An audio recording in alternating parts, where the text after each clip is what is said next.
నాగల్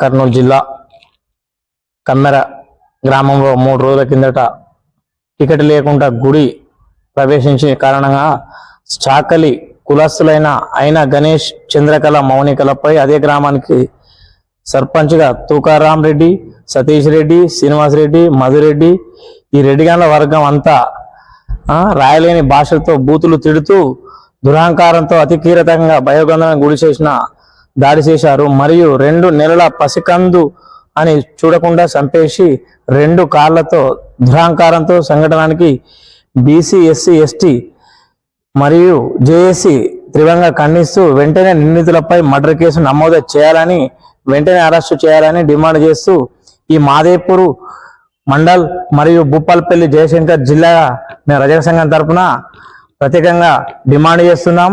కానీ ఈ 2 రోజుల్లో అతన్ని కోర్టులో హాజరుపరచకపోతే 3 మీద క్రిమినల్ కేసు నమోదు చేయాలి. మరియు 1 రజక కులస్తురాలైన నిరుపేద అమ్మాయి, ఆడపిల్ల అని పసికందు అని చూడకుండా కిరాతకంగా చంపేసిన నిందితుల్ని వెంటనే ఉరిశిక్ష చేయాలి. వారికి ప్రభుత్వం తరఫున వాళ్లకు ఒక 10 లక్షల ఎక్స్‌గ్రేషన్ కూడా కేటాయించాలని ఇది మా భూపాలపల్లి రజక సంఘం మేమందరి ఆధ్వర్యంలో జేఏసీ తరఫున మేము డిమాండ్ చేస్తున్నాం. మరియు వెంటనే ఈ రెడ్డిగాన్ల కులస్తులని ఉరిదీయాలి.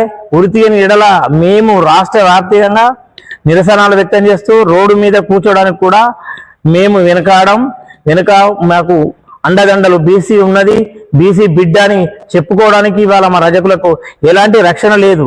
రజకులు అనేది ఒక ఆడమహిళపై అఘాతంగా వాడు దాడి చేసిన 3 రెడ్డిగాన్ల కులస్తుల వాళ్ళని వెంటనే ఉరితీయాలి. ఉరితీయని విడల మేము తెలంగాణ వ్యాప్తిగా ప్రతి ఒక్క మండలం నుంచి, ప్రతి ఒక్క గ్రామం నుంచి, మారుమూల ప్రాంతమైన ఈ మాదేపూర్ నుంచి కూడా మేము ఉద్యమం చేయడానికి కట్టుదిట్టంగా ఉన్నాం. దాన్ని వెంటనే వాళ్ళని స్పందించి కోర్టులో హాజరుపరచాలని, కోర్టులో హాజరుపరచకపోతే వెంటనే మేము ప్రతి ఒక్క విలేజ్ నుంచి ఒక గ్రామానికి రోడ్డుతో బైఠాయించి నిరసన వ్యక్తం చేస్తానట్టు ఇట్లా మాదేపూర్ రజక సంఘం తరఫున మేము డిమాండ్ చేస్తున్నాం. మరియు ఒక రజక మహిళ అనేది కాకుండా ఒక గుడిలో పనిచేస్తూ అమ్మాయి టికెట్ ఏంది, టికెట్కి పోతున్న టికెట్ లేనందుకు ప్రతి ఒక్కరి గుడి బడి అనేది అందరూ టికెట్ లేనందుకు ఆ మహిళపై అఘాయిత్యం చేసిన 4 వెంటనే ఉరిదీయాలి. ఉరితీయని ఎడల మేము నిరసన వ్యక్తం చేస్తాం. ఇట్లు వెంకటయ్య, ఇట్లు మాదేపూర్ మండల్, జయశంకర్, భూపాలపల్లి జిల్లా. నేను జిల్లా ఉపాధ్యక్షునిగా మేము జిల్లా వ్యాప్తిగా కూడా నిరసనలు కొనసాగించుకుంటూ మేము డిమాండ్ చేస్తున్నాం. చెన్నూరి వెంకటయ్య. చెన్నూరి వెంకటయ్య.